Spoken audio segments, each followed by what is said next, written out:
If one loves someone, then he will think very deeply how to please that person. If one appreciates what someone has done for him, then he loves him. If one sees the good qualities in someone, that appreciation can take the form of love and faith.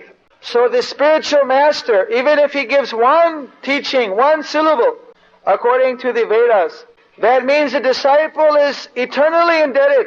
No amount of repayment can repay that debt. So the disciple, seeing how the spiritual master has taken him from the very dangerous position of suffering in this material world, of being in a fearful position, of being subjected to repeated birth and death, the reincarnation, that he has given him his eternal consciousness, his eternal happiness, his eternal knowledge, has given him a new lease on his eternal life. So naturally, he will think that this person has done so much for me, what can I do for him?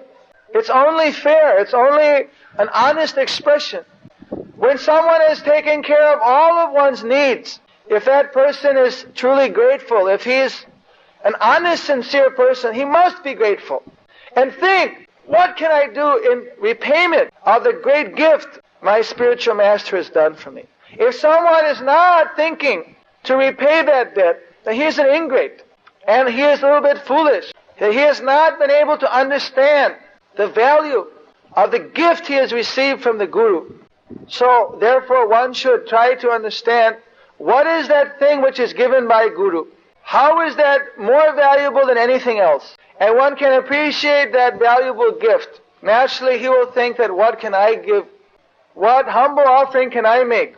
And so, that thinking, if you want to call it taxing, you see, that expression of one's reciprocation of a deep, intense love, that is a natural expression which one will feel when he is grateful for the great gift he has received from the spiritual master or Guru.